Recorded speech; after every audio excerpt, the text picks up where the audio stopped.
Eu quero externar, através desse texto, algumas lições que esse texto ele vai passar para a nossa vida espiritual. Eu quero ler o versículo de número 16 e o versículo de número 21. O 16 diz assim: e trouxeram aos teus discípulos e não puderam curá-lo. Diga comigo: mas essa castra de demônios não se expulsa senão. Está fraco, viu, irmão? Está fraco. O auxílio emergencial vai sair já a segunda parcela. Eu não sei porque você está assim. Então se alegre, pelo amor de Deus. Estamos tendo um culto normal, graças a Deus, né? Eu era estar em casa. Diga comigo: mas essa castra de demônios, ela só sai, senão pela oração e pelo jejum. Diga amém. Queridos, se nós fosse darmos um tema, eu quero que os irmãos me ajudem, tá certo? Para eu poder pregar. Se eu fosse dar um tema a esta mensagem, eu diria que o tema seria buscando, diga comigo, buscando poder para a vida cristã.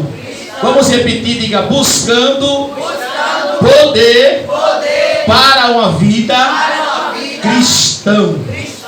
Queridos, esse texto que nós lemos, do capítulo 17 de Mateus, ele é um texto sinóptico, porque ele está também registrado nos 3 evangelhos. A gente pode encontrar esse mesmo texto no evangelho escrito por Marcos, capítulo 9, versículo 14 em diante. Também podemos encontrar esse mesmo texto no evangelho escrito por Lucas, no capítulo de número 9 e o versículo de número 37. Por que eu disse que esse texto é um texto sinóptico? Sinóptico quer dizer visão conjunta, ou seja, eles tiveram a mesma visão ao escrever acerca deste moço que ficou conhecido aqui na Bíblia como o jovem lunático. A Bíblia vai dizer, meus irmãos, que Jesus ele estava no monte da transfiguração, e a Bíblia vai dizer que Jesus ele leva consigo a Pedro, a Tiago e a João.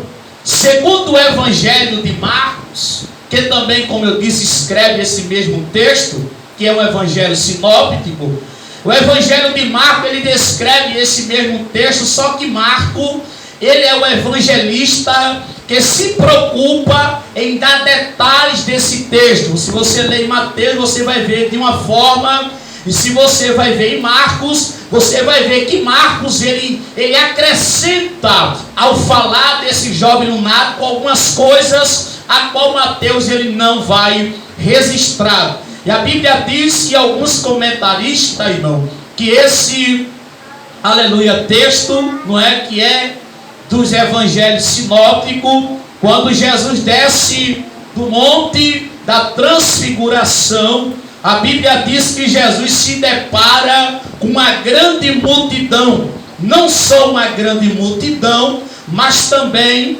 os escribas, uma grande multidão e os escribas. Segundo alguns comentaristas, diz que esse fato aconteceu próximo ao Monte Tabu, né? Jesus, quando desce, ele percebe que uma multidão cercava os discípulos e disputava alguma coisa com ele. E a Bíblia diz que Jesus, se aproximando dele, perguntou o que era que estava acontecendo. Ora, eu disse que tinha uma multidão e tinha também os escribas. Escriba, irmão, é aquelas pessoas que lê as leis, né? E interpretava as leis e copiava os manuscritos. Jesus, quando percebe que esse povo chamado escriba está discutindo com o discípulo, ele perguntou realmente o que é que está acontecendo. E a Bíblia vai dizer que do meio daquela multidão saiu um homem que já estava frustrado. O texto vai dizer que este homem, que era pai do jovem lunático, em qual eu procurei, mas não achei o nome desse homem, mas a Bíblia diz que ele sai do meio da multidão e se aproxima de Jesus e diz: Senhor, tem misericórdia de mim e do meu filho que é lunático. Pastor, o que é lunático? Lunático é uma pessoa aluada, fora de si, descontrolada, uma pessoa que sofre ações demoníacas ou por entidade. E é justamente isso que eu disse que Marco, ele dá detalhes a mais acerca desse texto. Mateus não fala que este moço, quando os demônios entravam nele, ele ficava mudo e ficava rangendo os dentes. Mas já Marco, ele diz que esse moço, quando era possuído, ele ficava rangendo os dentes e além ele ficava mudo. Agora, por que mudo? Por que o diabo ele faz isso com uma pessoa? Para não dar o direito da pessoa falar, pedir socorro ou até misericórdia. Porque, irmão, quem é mudo, ele não consegue interpretar, ele não consegue falar, ele não consegue pedir ajuda. Então o objetivo de Satanás foi deixar ele mudo para que ele não pedisse ajuda. Mas a Bíblia diz, querido, aleluia, glorificado seja o nome do Senhor, que este jovem que era lunático, que sofria com essas ações demoníaco, a Bíblia diz que além dele ficar mudo, ranger os dentes, o Evangelho de Marcos diz que 9, 17 e 18, ele era jogado no fogo e era jogado na água. E a Bíblia diz, irmão, que este homem já estava nessa situação desde a sua infância. A Bíblia também diz, bendito seja o nome do Senhor, que trouxeram esse moço aos discípulos de Jesus. Ora, irmão, tem aqui, é porque eu esqueci, mas está aqui a bichinha, a socorro bem presente na hora da angústia. Escute bem, para você entender o texto. A Bíblia diz que o pai desse moço, ele leva este moço aos seus discípulos. Ora, irmão, quando eu fui estudar, quando eu fui discipulado, eu lembro que discípulo é aquele que segue, não é doutrina ou uma ideia de alguém, ou seja, ele segue as doutrinas do cristianismo, ele segue a Jesus Cristo. Discípulo é aquele que segue a Jesus. E eu tenho essa ciência de que quando Jesus ele chamou os discípulos, a primeira coisa que ele fez foi dar poder. Diga comigo, poder e autoridade. Mas a Bíblia está dizendo que aqui está se relatando ao contrário. Porque se esse moço, os demônios jogavam na água e no fogo, e eles não puderam expulsar ou até mesmo curar, era porque alguma coisa estava errada, irmão. Observe Mateus 17 e 16. E trouxeram outros discípulos e eles não conseguiram expulsar. Escute bem nesta noite, para expulsar demônios, para curar enfermidade ou obter autoridade, é necessário que a gente preencha alguns requisitos. Por exemplo, se os discípulos estavam preparados, Jesus já tinha dado poder e autoridade. Jesus disse: vocês idem por todo o mundo, pregai o Evangelho em nome do Pai, do Filho e do Espírito Santo, e batizai, e colocarão as mãos sobre o enfermo e ele será curado. colocarão a mão sobre os endemoniados e eles baterão em retirada. Ora, e por que quando na prática agora isso não estava funcionando? Eu queria que você olhasse para a pessoa do lado e dissesse para ela: expulsar demônio não é para todo mundo, curar a enfermidade não é para todo mundo. Escuta, é necessário que o crente ele tenha uma vida pautada em Deus. Levaram a Jesus. Glória a Deus, aleluia. Porque os discípulos não puderam resolver o problema daquele jovem. E ele foi claro em dizer: olha, mestre, eu levei aos teus discípulos, mas eles não puderam expulsar o demônio que estava no menino. Você já imaginou alguém ser jogado no fogo e no mesmo tempo na água? Você vê alguém se embolar, roçar no chão, ser rolado, ranger dente, virar o olho e você ir lá colocar a mão e dizer: saia no nome de Jesus, e você ficar desesperado porque você não está conseguindo expulsar? É porque existem alguns recadinhos aí para você, existe uma receita. Olhe para a pessoa do lado e diga para ela: quer expulsar demônio? Quer colocar a mão no câncer e alguém ser curado? Quer colocar a mão que tem coronavírus e ser curado? Diga: o primeiro passo, o caminho é a oração.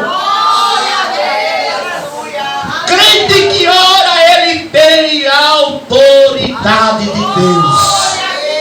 O primeiro passo, irmão, é levar uma vida de oração. Veja comigo aí o Evangelho de João, capítulo 14, e o versículo de número 13. Evangelho escrito por João, capítulo 14, e o versículo de número 13. Veja o que é que está escrito aí.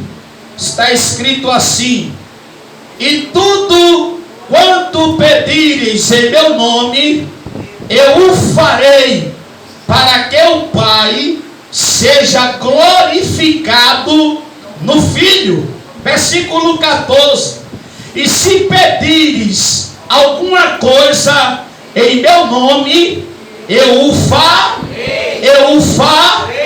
Então, o primeiro passo para obter poder, autoridade da parte de Deus é primeiro levar uma vida de oração. Aí não ora, não quer orar, não quer buscar, não quer se sacrificar. Aí quando se depara com uma situação dessa, aí diz assim: chama a irmã do reteté, chama a irmã do tatatá, porque eu já orei tanto e nada está acontecendo, está do mesmo jeito. Sabe o que é isso?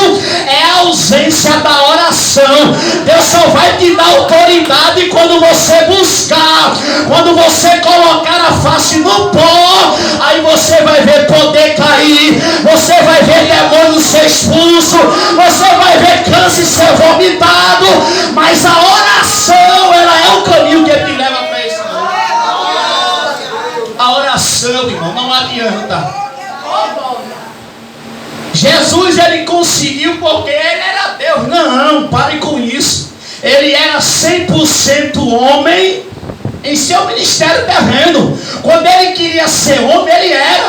Quer um exemplo? Quando ele chegou ali no lago de Genezaré, a Bíblia diz que ali havia uma colônia de pescadores. E quem estava lá era quem? Pedro, os filhos de Zebedeu e outros barquinhos. E ele olhou para Pedro e viu que Pedro estava desmalhando a rede, tirando o sargaço.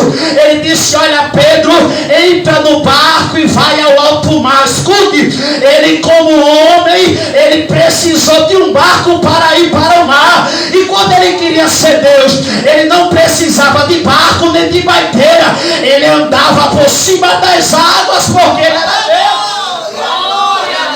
Deixa eu dizer uma coisa para você aqui, irmão. Você sabe por que tem muito crente vazio na igreja? É porque tem aparência que ora, mas não ora. Olha, escute, não se iluda com roupa, não.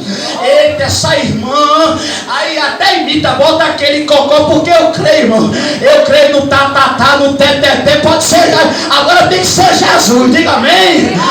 Tem que ser Jesus. Aí eu vou imitar aquelas mulheres do cocô da Assembleia de Deus, que antigamente era assim. Eu vou imitar ela, porque os demônios têm medo do cocô, tem não. O demônio tem medo de quem ora. Quem ora tem autoridade, quem ora tem poder, quem ora tem ousadia, quem ora não passa vergonha onde chega. Como é que você quer expulsar demônio?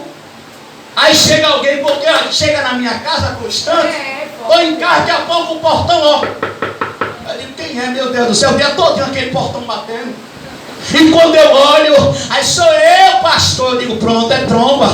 Manda entrar, eu já fico já com os olhos arregalados, porque é como se diz, o que é que vem lá pra cá? Eu não sei. Aí eu pergunto logo, a tua vida é de paz? Pastor, só que eu estou bem carregado. Eu digo, então não é de paz não. Vai sair do nome de Jesus. Tem que estar preparado através da oração, irmão. Crente que não ora é um crente raquítico. É um crente que dá ouvido a todo vento que passa. Crente de oração é diferente, irmão. Olha, crente de oração, o povo está dizendo vai dar errado, e ele disse, eu já orei de madrugada, já disse que ia dar certo. Mas rapaz, tu ainda está orando por aquela causa, já faz 10 anos eu estou, porque quem me prometeu é fiel.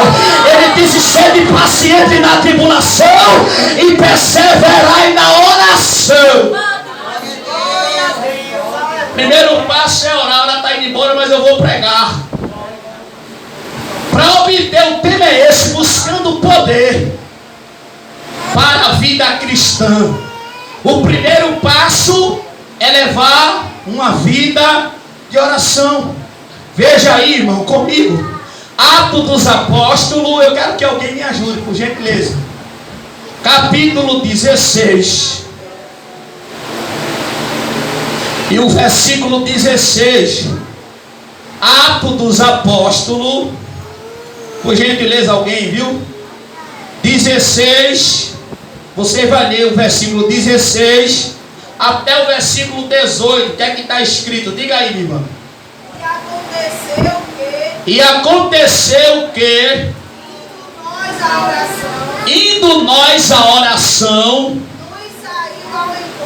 nos saiu ao encontro um jovem, uma jovem que tinha espírito de adivinhação,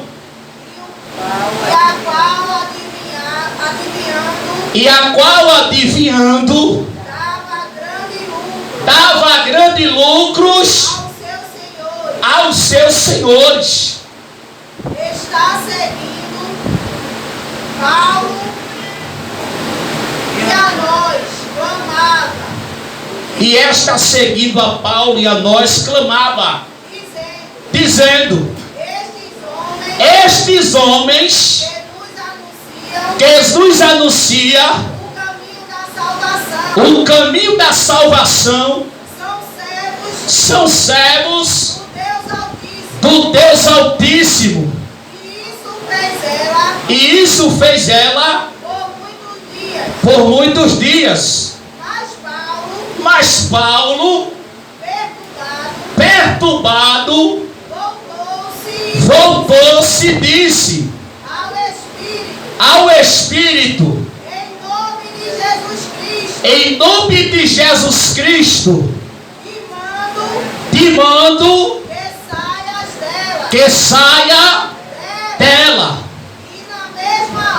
E na mesma hora, eita, ninguém dá glória não?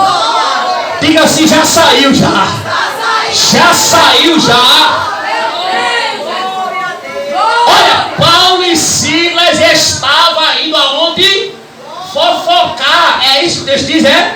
Orar. Foi assim? Orar. Estava indo a oração anônima. E ele passava costume naquele caminho. E a Bíblia vai dizer que naquela cidade havia uma mulher que dava lucros aos senhores daquela terra. E toda vez que Paulo passava, ela dizia: aí vai um santo homem de Deus, um servo do Deus Altíssimo, ou seja, um homem de Deus. Porque o diabo sabe quem é você, rapaz. Você está querendo se esconder atrás de quê? Não se esconde não, escuta. Olha, o diabo sabe quem é você. Ele sabe como é que está a tua vida, porque muitas vezes você dá lugar a ele. Agora quem dá lugar na oração é duvida. O diabo envergonhar, o diabo escandalizar. Quando ela disse: aí vai um santo homem de Deus, Paulo pôde dizer: eita glória, alguém está me elogiando. Não, Paulo parou e disse: isso aí é demônio. Olha para cá, para eu dizer uma coisa a você. Tem gente que alguém se manifesta na igreja e ele fica dizendo: não está mais não, eu participei de um negócio desse aí. Aí alguém disse assim: já foi embora. Eu disse: foi não. Sabe por que não foi? Quer ver que não foi? Cadê, pastor? Eu digo: olhe para mim quando olhou. Eu disse: está vendo que tu está aí? Mas eu te digo agora, em nome de Jesus Cristo, pega o que é teu e desaparece. O caminho, meu irmão, é a oração. É o primeiro passo para ter autoridade. E olha aqui, o discípulo, eu não tive esse privilégio não, porque eu vim bem depois. Mas o discípulo andava com o maior mestre, que era Jesus. Jesus, ele foi o exemplo de tudo para mim e para os discípulos. Jesus ensinou a orar, Jesus ensinou a jejuar, Jesus ensinou a levar uma vida santa, de santidade. Ele deu autoridade, ele fez tudo, irmão. Agora o problema não está nele, não, está em você. Muitas vezes está em você. Aí quando acontece um negócio desse aí, como eu sei que acontece de vez em quando por aqui, aí diz assim: chama lá o pastor, por que você não vai? Você não é crente lavado e remido? Chama lá não, chama Valdeiro, não tem Valdeiro não. Eu não tenho medo de quem pula não, rapaz. Eu tenho medo de quem ora, tá garantido.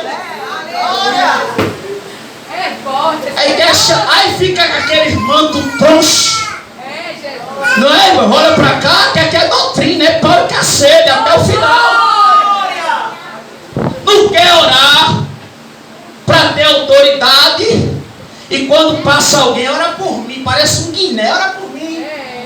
Ora por mim não, tu vai orar por tu e eu vou te ajudar em oração.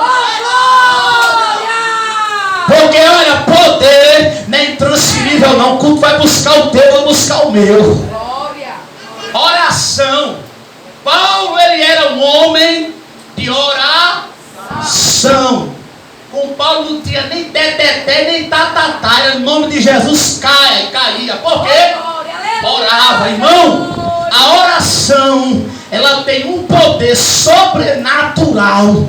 O que você não pode, a oração ela pode. Aonde você não entra, a oração ela entra. Veja mais comigo aí. Eu disse Atos 16, agora veja aí comigo. Atos, veja o poder que a oração tem. Capítulo 9, versículo 49. Quem pode ler? Atos dos Apóstolos, capítulo 9, versículo 49. Leia para mim, irmão. Atos capítulo 9, versículo de número 9. O que é que está escrito? Alguém lê? Atos capítulo 9, versículo 49. Tem não? Então acho que eu errei. Deixa eu ver aqui. Tiago, me ajuda aí, é Tabita. Vai lá para Tabita, diz aí, Tiago. Na hora da oração. Mas essa Atos capítulo 9. Eu errei aqui. Mas veja aí, Atos capítulo 9. Achou, Tiago? Sim. Espera aí, viu?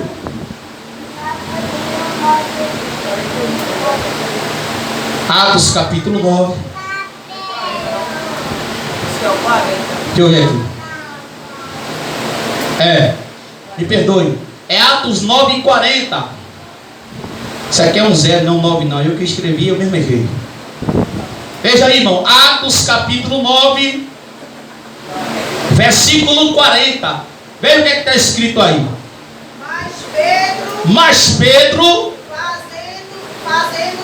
fazendo-as sair a todas, pôs-se de joelhos. Peraí, o quê? E orou. E voltando-se para o corpo, disse: Tabita, levanta-te. E ela abriu os olhos e vendo a Pedro, assentou-se. Você acredita que a oração ainda faz isso ou não? Você acredita ou não acredita? A oração tem esse poder, mas é para quem ora, irmão. Eu prego aqui, mas eu sei que muita gente entra aqui e sai aqui. É por isso que eu torno a dizer: o crente que não ora, ele é um crente vazio, ele é um crente infrutífero, ele não dá fruto, porque a oração ela traz alguns resultados positivos para a vida do crente. Ele é um crente, irmão, eu posso dizer, sem ausência, porque a oração para o crente, ela é como se fosse a respiração da alma. Assim como a planta, ela depende da água para brotar seus frutos, crescer e dar desenvolvimento, assim é o crente. O crente precisa orar para dar frutos, porque através da oração Deus lhe dá poder, lhe dá ousadia, Deus se revela, Deus fala com você. Irmão, sabe por que muitas vezes Deus demora? Não é que Ele demora, Ele quer ver a tua atitude. Eu quero uma resposta. Aí ora hoje, amanhã não ora daqui a 10 anos. Aí quer que Deus fale? Não é assim não, meu amigo.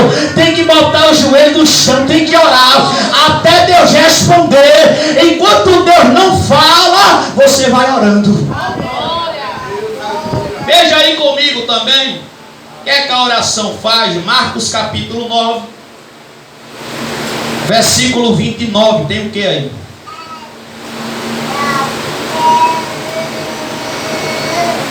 Marcos 9, 29. Está escrito o que, irmão? Alguém lê? Bora.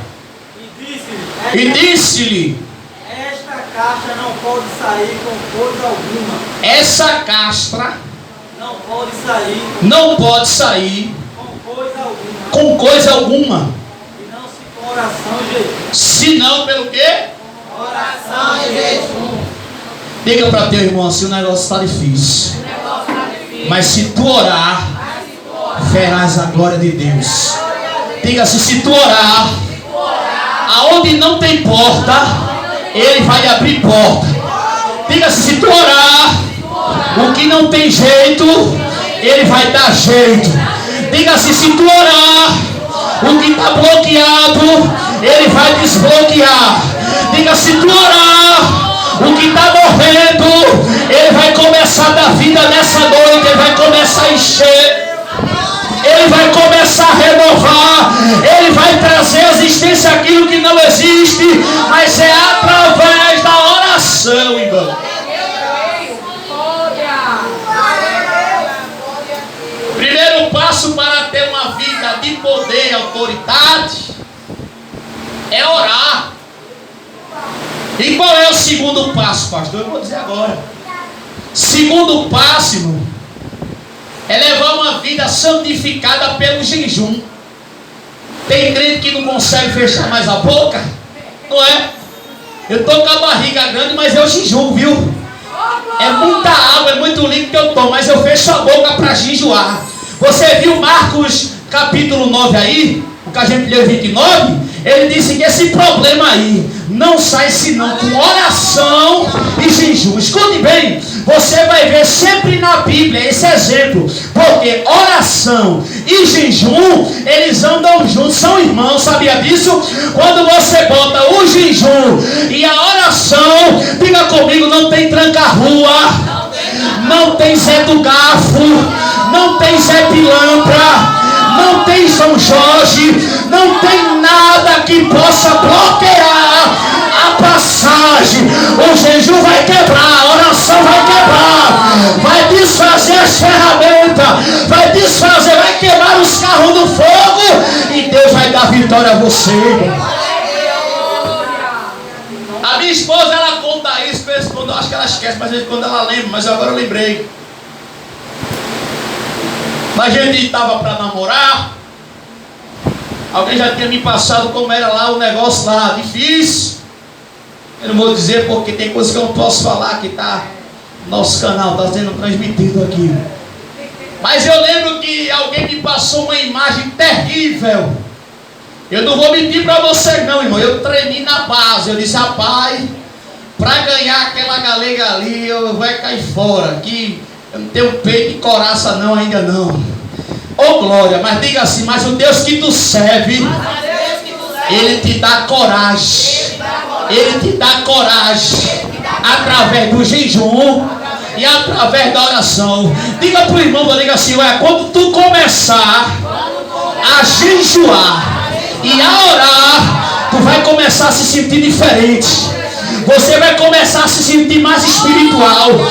Alguém vai olhar e vai dizer assim, pronto, tu agora só quer ser a Santa Rona, tu agora só quer ser a profeta. Não, é que quem ora Deus mostra, quem ora Deus é com ele, quem ora Deus revela, quem ora Deus dá autoridade. Mas é preciso orar e jejuar. E eu disse, sabe de uma coisa? A Bíblia me ensina dessa forma. Eu vou ganhar aquela galega. Na tapa não, no grito também não.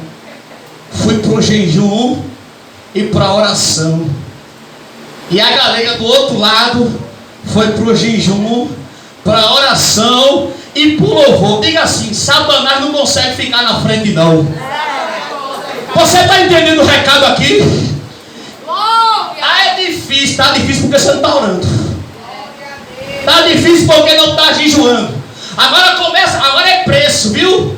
É preço. Eu já cheguei a uma fase de jejuar tanto que eu pensava que ia desmaiar, mas não era não, irmão. Quanto mais eu jejuava, mais a pressão aumentava. Mas hoje eu posso dizer que o jejum e a oração só me fez crescer, só me fez dar fruto, só me fez ter experiência. E eu sei que através da oração Deus vai dar vitória. A galera começou a cantar lá e eu jejuando lá. Passou muito tempo não. Quando Deus quer, está querido, quando diz uma tudo. É ou não é? Quando Deus quer, viu Alex? O segredo é jejuar e orar. É, não tem nada que atrapalhe. Sabia disso? É, o negócio é muito sério, viu Arlindo?